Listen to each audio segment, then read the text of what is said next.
distribuye esa carga en toda esta carga, en toda esta área, ¿ya? En un área mucho más amplia.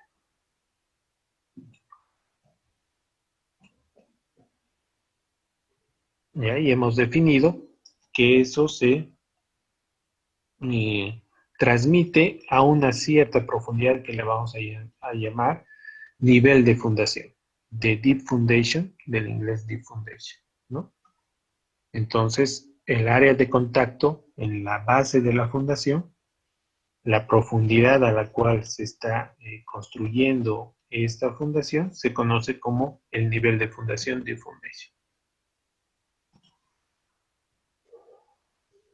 Y aquí se define dos esfuerzos. Sí.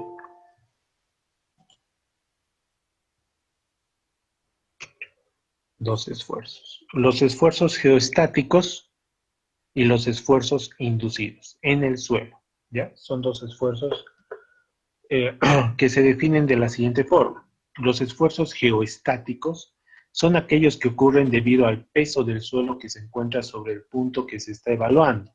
Los esfuerzos geoestáticos se presentan naturalmente en el suelo, sin embargo, estos esfuerzos pueden también ser causados debido a actividades humanas, tales como emplazamiento del terraplenes o la realización de excavaciones.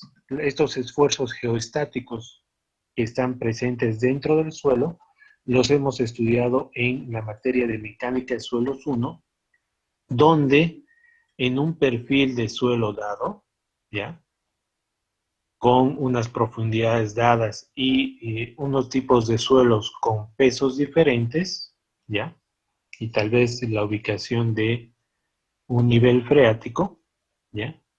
Se calculan los esfuerzos efectivos que se producen a lo largo de la profundidad, ¿ya?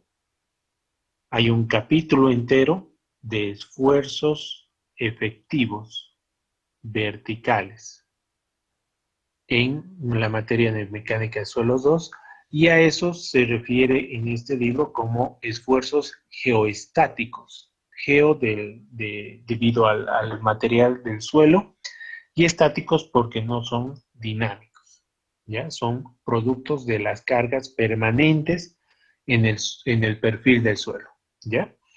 Y eso se ha estudiado en el capítulo número 5, ¿ya? De mecánica de suelos 1.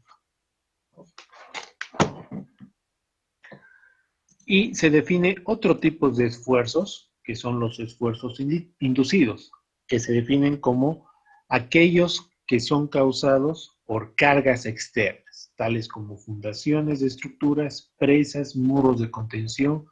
Los esfuerzos inducidos pueden ser tanto verticales como horizontales o laterales.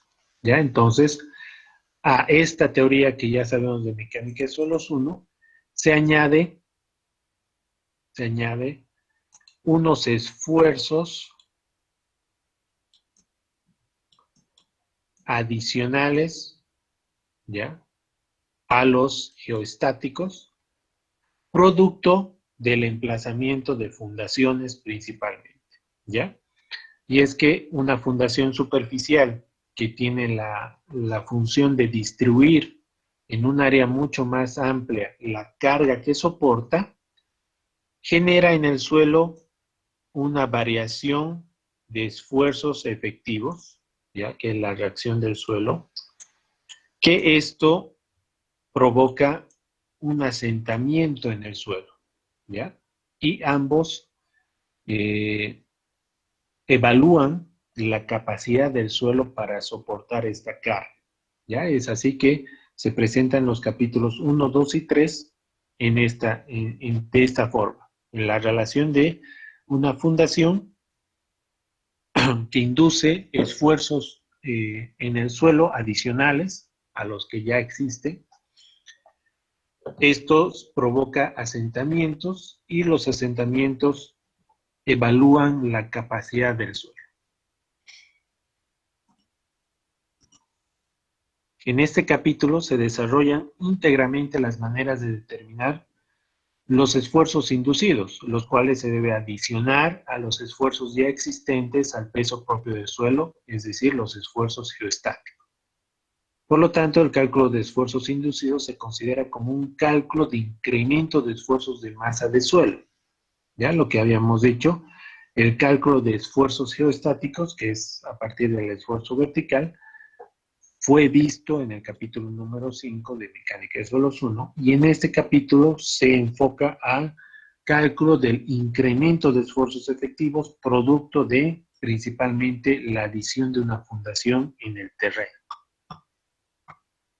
y la transferencia de carga que provoca el soportar una estructura a través de una fundación.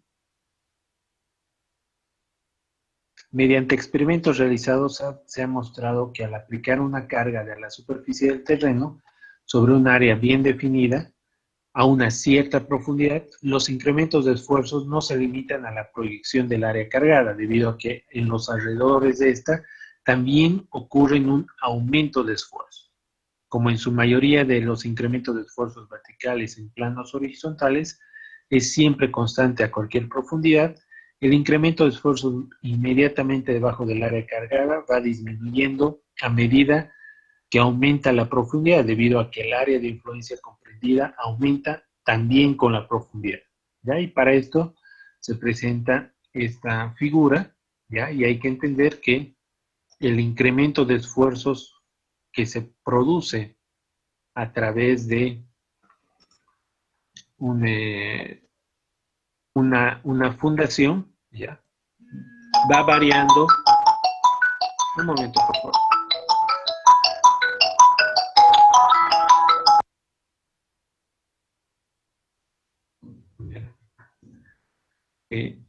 Esta fundación, ¿ya? Esta fundación que está instalada a a una cierta profundidad, vamos a imaginar acá, que está instalado a una cierta profundidad del nivel de referencia que es el suelo.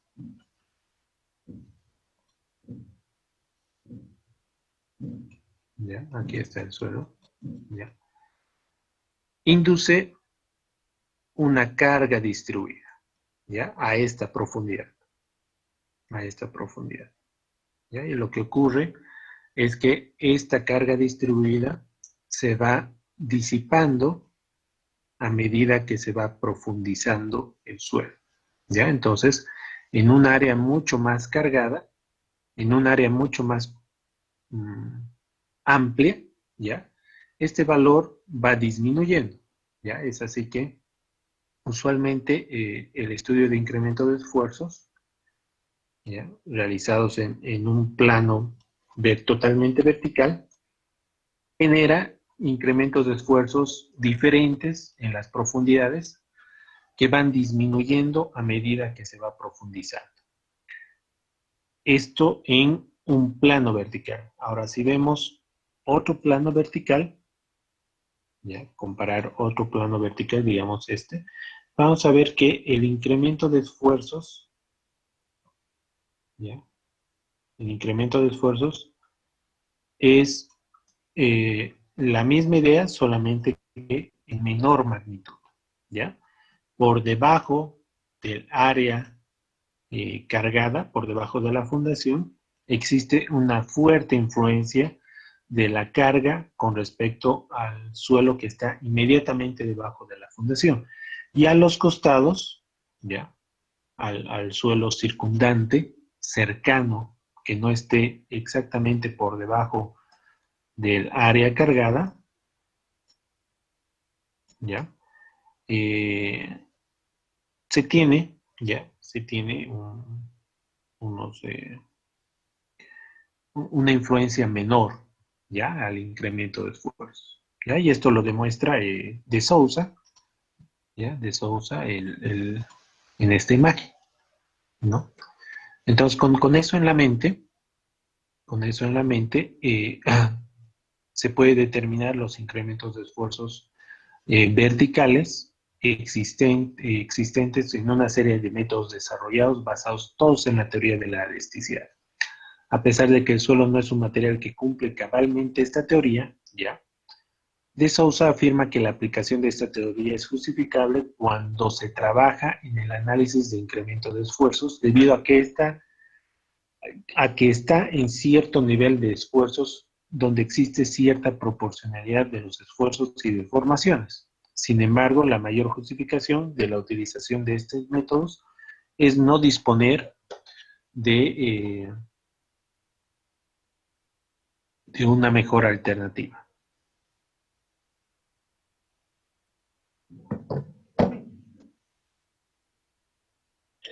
Ahora aquí hay que aclarar el concepto de la teoría de elasticidad, ¿ya? Antes de entrar a los métodos y continuar. En la teoría de elasticidad se define principalmente con el estudio de materiales elásticos, ¿ya? Como ser el acero y en cierto modo el hormigón, ¿ya? Materiales que son creados por el hombre y que tienen el principal función, la construcción y el sostenimiento de importantes estructuras. Por lo tanto, el estudio del comportamiento de estos materiales ha sido ampliamente estudiado, sobre todo cuando están sometidos a una cierta fuerza, ¿ya? A una cierta fuerza y su reacción en la deformación de esta fuerza, ¿ya? Ustedes recordarán en resistencia de materiales, ¿ya? Al estudiar la teoría, ¿ya? De la elasticidad, aquí se puede ver el esfuerzo que se induce versus la deformación unitaria, ¿ya? En acero, el resultado es una gráfica totalmente lineal hasta cierto punto donde empieza a fallar, ¿ya?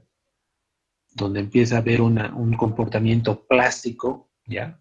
Comportamiento no elástico y falla, ¿ya? Entonces se define a esta zona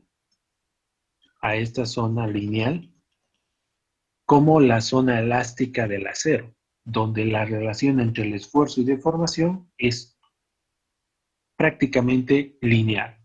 Eso significa que ante una carga se va a deformar proporcionalmente una deformación. Si se encuentra en el rango elástico, esa proporcionalidad se va a mantener y eso es a través de la relación entre el esfuerzo y deformación de esta gráfica como el valor del módulo de elasticidad. ¿Cuánto es el módulo de elasticidad del acero? Eso es bien conocido, es 2.1 por 10 a la 6 kilogramos centímetros cuadrados, ¿no?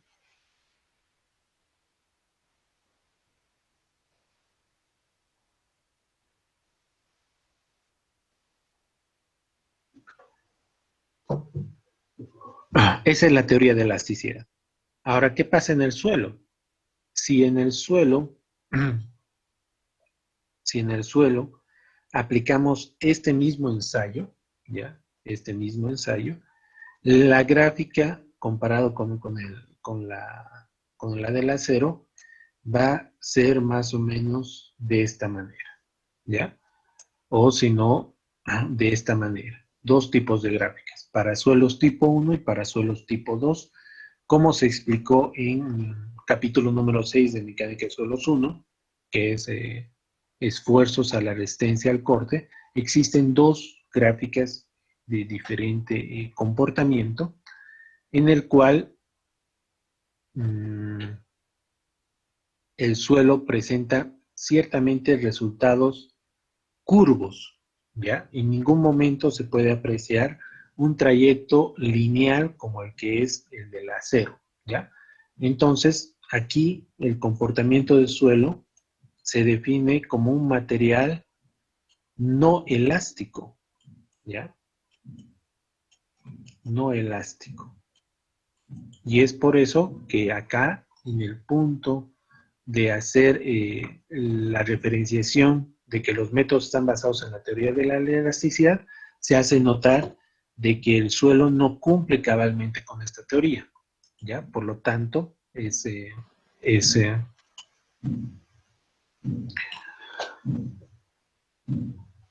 necesario aclarar que si bien el suelo presenta esta teoría de no elasticidad, ¿ya? Un comportamiento no elástico, además plástico, ¿ya? Muy diferente al comportamiento del material del acero o del hormigón. Esta teoría se basa en la teoría de elasticidad, que simula que el suelo es elástico, para tener un resultado aproximado y para poder calcular incrementos de esfuerzo, que se ha demostrado a lo largo del tiempo que es una buena aproximación, ¿ya? Es una muy buena aproximación. Para esto hay estos diferentes métodos, ¿ya? Los métodos aproximados, método Boussinesq, métodos probabilísticos de Hart-Westergaard y métodos numéricos, ¿ya? En los métodos aproximados están estos dos métodos, ¿ya? El método Boussinesq se trata del método más conocido y que tiene diferentes escenarios, y los métodos probabilísticos de Hart-Westergaard y métodos numéricos de Milovic, ¿ya? Entonces, los vamos a ver en la siguiente clase, y el día de hoy vamos a definir algo fundamental como ser la carga neta, ¿ya? Previo a la explicación de estos métodos, para la determinación de incrementos de esfuerzos en el suelo, se analiza el caso cuando la carga no es aplicada a la superficie del terreno y se hace necesario realizar las siguientes definiciones, ¿ya? ¿Qué vamos a...?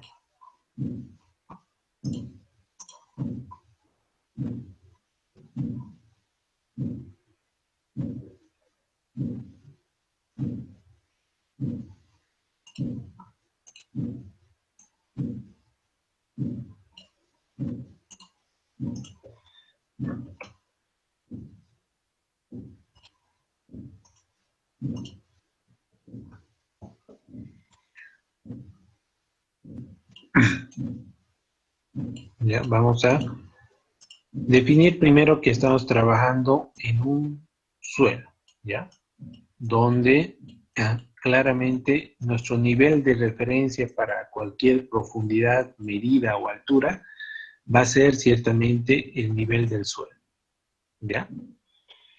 Se define también que dentro de este suelo está la posición del nivel freático, que en este caso particular está en la superficie y se refiere al nivel freático como una profundidad donde a partir de esa profundidad empieza la existencia de un suelo totalmente saturado, ¿ya? Los espacios vacíos que se encuentran en el suelo están completamente saturados. Por lo tanto, el peso de ese suelo es un peso saturado, ¿ya? Aquí hay que recordar lo aprendido en capítulo 1 de Mecánica de Suelos 1, donde se definen las propiedades índice del suelo y las propiedades, las características del suelo presente, ¿ya?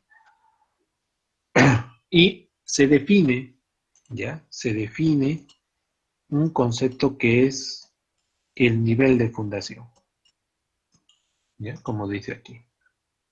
Nivel de fundación. Del inglés, deep foundation. Es la profundidad a la cual se emplaza la fundación, ¿ya? Entonces, una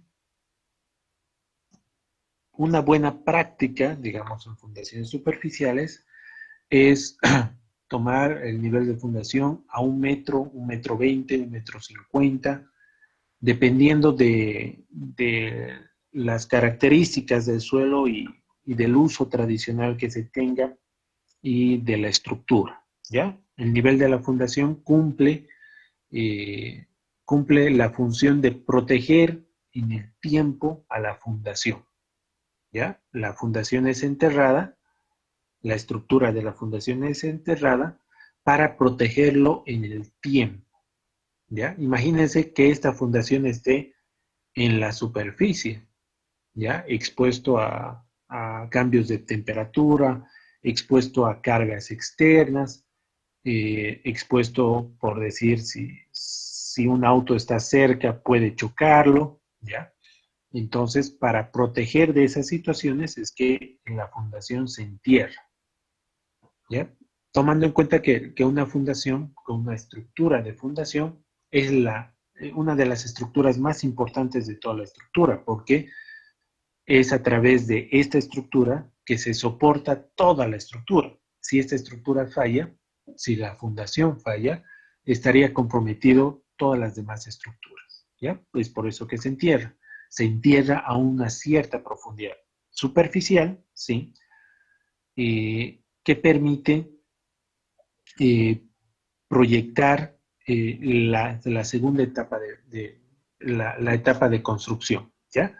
En esta situación, en las condiciones iniciales que se conocen, ¿ya? Aquí vamos a definir, estas son condiciones iniciales,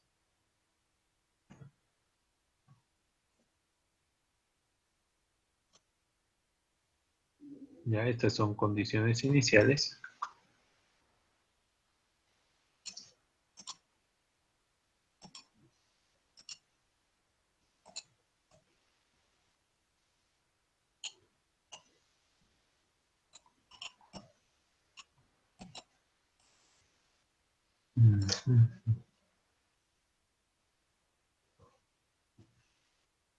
Estas son condiciones iniciales. Tenemos que calcular o tener claro este concepto, ¿ya? Que es la sobrecarga inicial o carga inicial total. Es la presión existente antes de la construcción que se debe al peso del suelo sobre el nivel de fundación. Según la figura 1.6, la carga es determinada en la primera etapa, donde la sobrecarga es igual al peso por el nivel de fundación. Si se considera que la etapa del nivel freático se encuentra al nivel de la superficie, la presión de poros iniciales es el peso del agua por la altura de la presión de poros. Aquí la altura piezométrica, que en este caso sería el nivel freático por el peso del agua, ¿ya? Y en realidad acá el concepto que hay que manejar, ¿ya? Que como primer cálculo es definir la sobrecarga inicial, donde en el nivel de fundación, ¿ya? A nivel de fundación,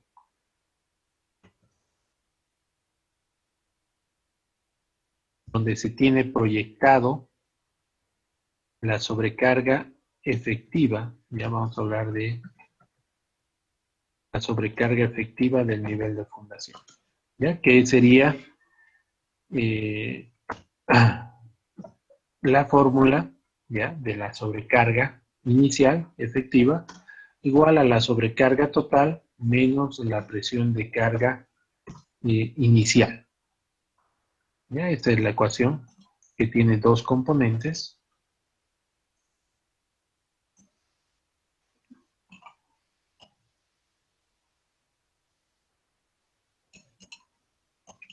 Y es el esfuerzo geoestático, ¿ya? El esfuerzo geoestático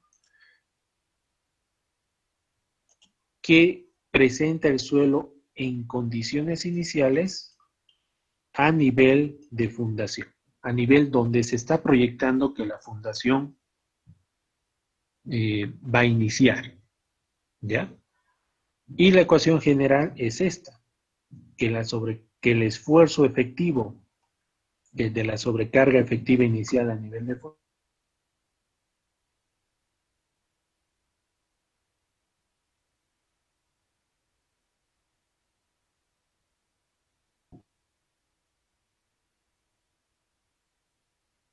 va a ser aquí a la sumatoria de los pesos del suelo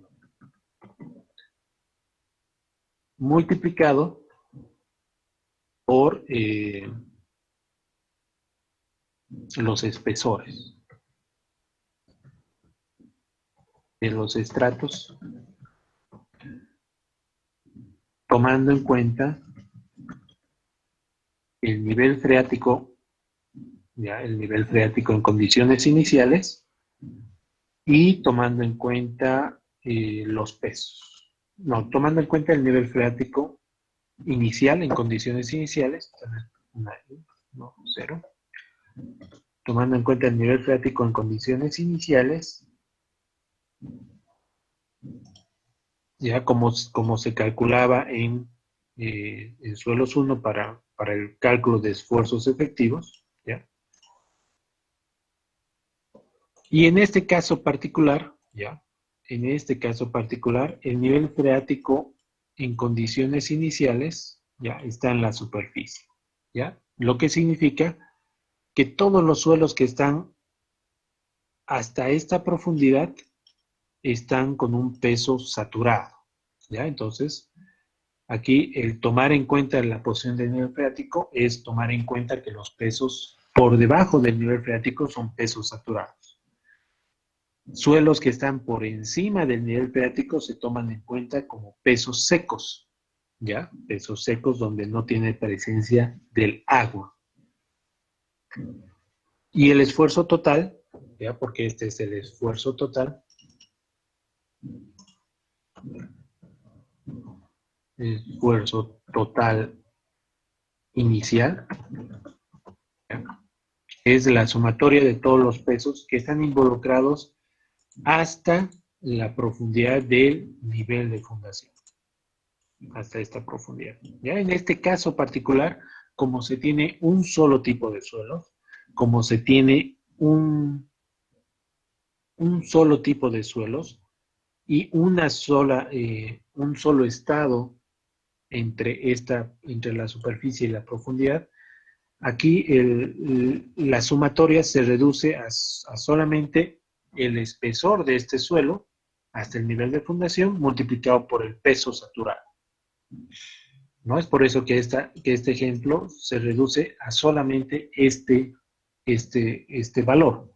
Sin embargo, si es que existe diferentes tipos de estratos con la diferente condición de estar por encima o por debajo del nivel freático, esta ecuación es una sumatoria de todos esos pesos de suelos, tomando en cuenta la posición del nivel freático, multiplicado por todos sus espesores.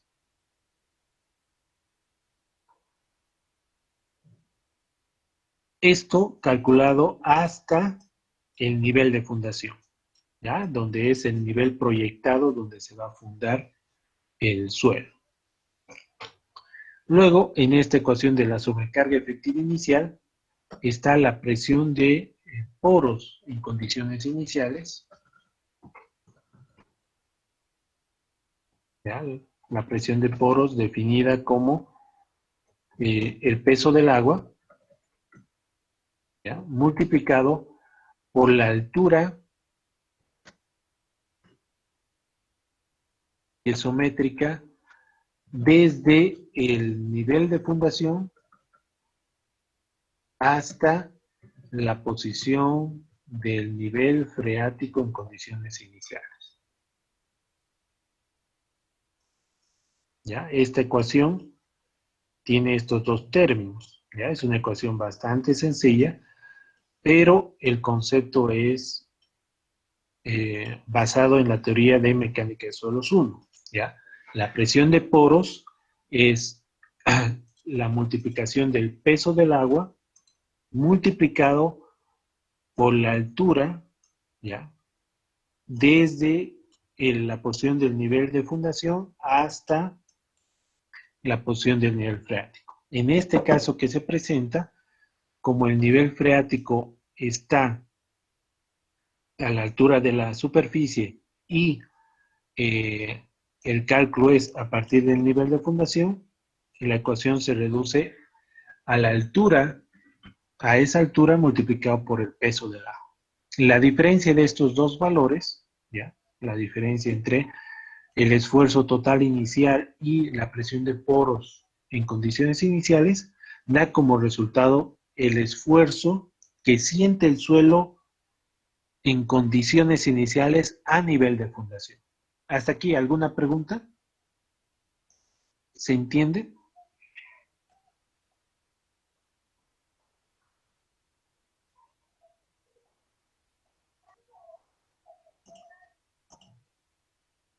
¿Ya? Entonces, en este tiempo, en condiciones iniciales, el suelo a nivel de fundación soporta, siente, vive con este esfuerzo calculado, ¿ya? Y está en equilibrio, ¿ya? Aquí el suelo, justo por debajo del nivel de fundación, está en equilibrio con este esfuerzo calculado, ¿ya? Porque el suelo está ahí, el nivel freático está ahí, y el suelo está estáticamente estable en esa posición, con ese esfuerzo. ¿Qué es lo que pasa en una segunda etapa o en una condición final? Vamos a llamarlo acá. Una condición final, ¿ya? Para llegar de esta etapa inicial a una condición final, ciertamente ha debido haber un proceso constructivo, ¿ya? Y eso hay que explicarlo de esta manera, ¿ya?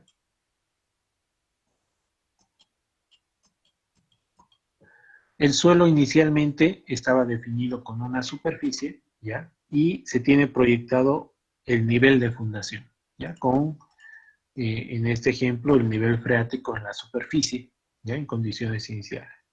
Entonces, para construir aquí una fundación, ¿ya? Y poder tener el resultado final como se muestra en esta figura, hay un proceso constructivo que se refiere a, primeramente, excavar, ¿ya? Excavar, retirar el suelo, ¿ya? Retirar el suelo hasta llegar al nivel de fundación, ¿ya? Una vez que se retira el suelo, ¿ya? Se procede a hacer todos los trabajos necesarios, como ser un hormigón de nivelación, un encofrado, ya, un encofrado,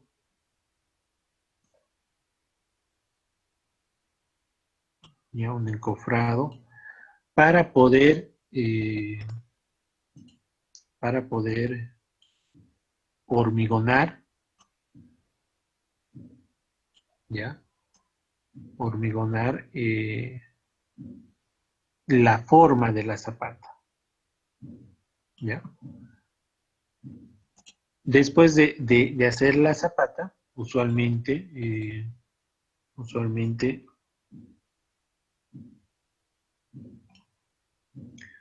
se procede a, después de hormigonar la zapata, se procede a hormigonar la columna, ¿ya? O sea, la fundación no se construye en una etapa, sino se construye en dos etapas, ¿ya? Y finalmente se procede a rellenar, ¿ya? A enterrar.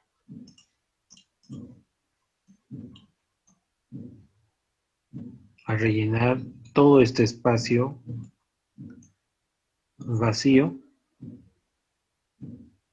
¿ya? Que ha sido removido para la construcción de la fundación, ¿ya? Para que finalmente se tenga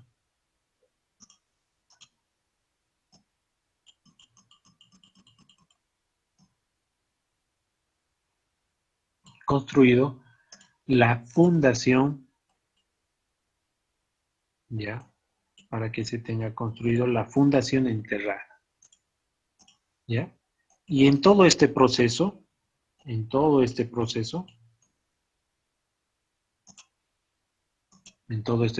desde el paso inicial hasta la terminación de las condiciones finales, el nivel freático puede cambiar, ¿ya? El nivel freático, las condiciones del nivel freático puede cambiar. Y ciertamente, la propiedad de este peso que está por encima del nivel de fundación tiene otras características diferentes a las condiciones iniciales.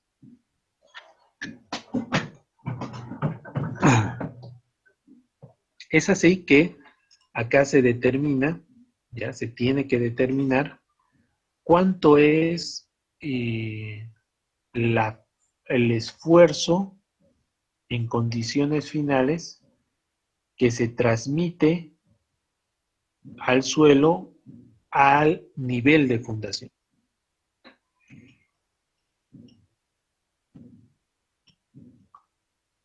¿Ya? Cuánto es el esfuerzo en las condiciones finales, porque son otros tipos de condiciones, al nivel de fundación. ¿Ya? Y entonces aquí define dos tipos de fuerza. Bueno, define un tipo de fuerza, ¿ya? Que es el cálculo, ¿ya? El cálculo de todos los pesos adicionales o todos los pesos que están actuando en la fundación, incluida la carga que transmite la columna, ¿ya? El peso propio de la fundación, el peso propio del suelo que está por encima de la fundación, y todo esto lleva a calcular, ¿ya? A calcularse todos estos pesos distribuidos en esta área, ¿ya? En esta área, son denominados esfuerzos, carga bruta, ¿no? La carga bruta. Definido como el esfuerzo en el área de fundación, ¿ya? El esfuerzo distribuido en el área de fundación a nivel de fundación, ¿ya? Que en una ecuación sería como la sumatoria de fuerzas verticales que intervienen sobre el área de fundación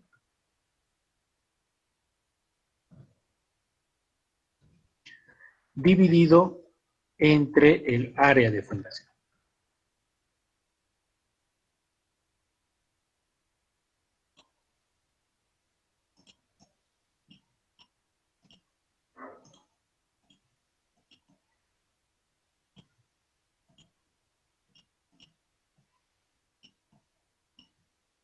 ¿Ya? La carga bruta es el esfuerzo distribuido en el área de fundación a nivel de fundación sobre, o sea, la sumatoria de fuerzas verticales sobre el área de fundación dividido entre el área de fundación, ¿ya?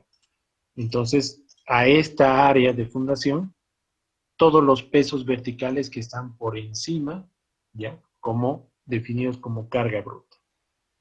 Acá hay que mencionar que durante la construcción el nivel freático puede variar, ¿ya? Entonces aquí estaríamos hablando de un nivel freático en condiciones finales, y esto es definido, ¿ya? Definido por la teoría de presión de poros, que acá va a ser presión de poros en condiciones finales, que va a ser el peso del agua multiplicado por la altura piezométrica desde el nivel de fundación hasta la posición del nivel freático en condiciones finales.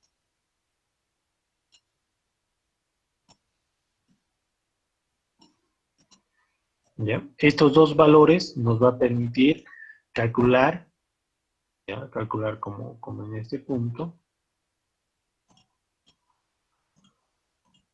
el valor de el valor de...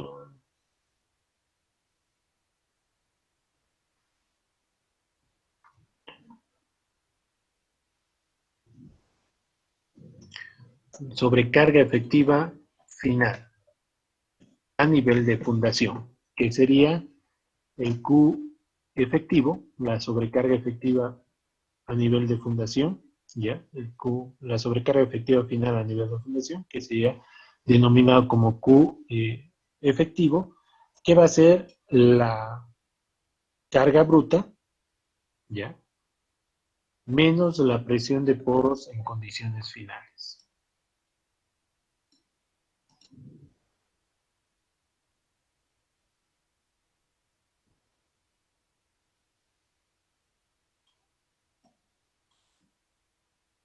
¿Ya? Esta sería la ecuación.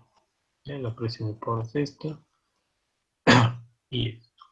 ¿Ya? Estos dos valores son esfuerzos a nivel de fundación, ¿ya? Donde la fundación va a ser emplazada en dos tiempos diferentes, en un tiempo inicial y en un tiempo final, ¿ya? Y aquí se define el siguiente concepto, que es la base de todos los ejercicios del capítulo 1, 2 y 3, ¿ya? Que es el concepto de carga neta, ¿ya? El concepto de carga neta es el incremento neto de esfuerzos efectivos a nivel de fundación. Es decir, la diferencia entre las presiones efectivas antes y después de la construcción. Y de acuerdo a las ecuaciones que tenemos, está definido por esta ecuación, ¿sí? Que es la carga neta. La carga neta es igual a la sobrecarga efectiva final menos la sobrecarga efectiva inicial.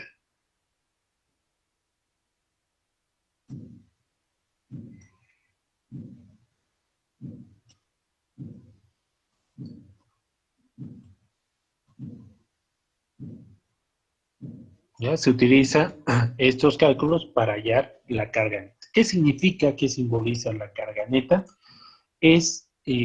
Simboliza todo el esfuerzo adicional que se está colocando, que se está induciendo al suelo a nivel de fundación, ¿ya? Porque hay que entender que la sobrecarga efectiva inicial es un esfuerzo que el suelo está soportando, ¿ya? Y está en equilibrio, ¿ya? Pero posterior a una construcción hay otro esfuerzo, ¿ya? Que hay que considerar todo el esfuerzo adicional, y ese esfuerzo adicional es la diferencia entre la sobrecarga efectiva inicial, sobrecarga efectiva final, menos la inicial. ¿Ya? Entonces, la carga neta toma en cuenta cuánto va a ser un esfuerzo que va a generar incremento de esfuerzos en el suelo.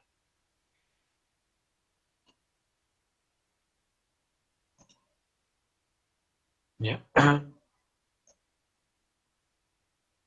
Y este concepto de carga neta, ya este concepto de carga neta, lo podemos ver en el ejemplo, ya, si mal no recuerdo,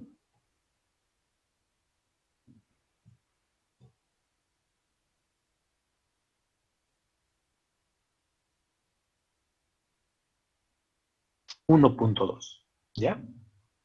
Y nos vamos a referir al ejemplo 1.2, donde se muestra, ¿ya? En el ejemplo 1.2, diferentes figuras de fundaciones de fundaciones, ¿ya? Donde ya se tiene calculado, ¿ya? La sobrecarga, la carga bruta, ¿ya? Ya se tiene calculado este valor, ¿ya? La carga bruta, ya se da la carga bruta, y por la geometría, ¿ya? Por la geometría, vamos a calcular, ¿ya? Primeramente, el cálculo de la carga neta. Tomando en cuenta que en cada uno de estos casos, ¿ya? Cada uno de estos casos va a cambiar tanto las condiciones iniciales como las condiciones finales. ¿Ya? Entonces, en el ejemplo 1.2 se presenta diferentes situaciones para el cálculo de la carga neta. ¿Ya? Para el día de mañana, ¿ya? Para el día de mañana vamos a revisar este ejemplo, ¿ya? Este ejemplo, el ejemplo 1.2, en lo que se refiere al cálculo de la carga neta, ¿ya? Al cálculo de la carga neta. Hasta aquí, ¿ya? Es para el caso D, hasta el caso D. ¿Ya? El paso 1 del ejemplo 1.2. ¿Alguna pregunta? ¿Alguna duda? Caeríamos el día de mañana a 11:15. 11:15. ¿Ya? Hasta luego.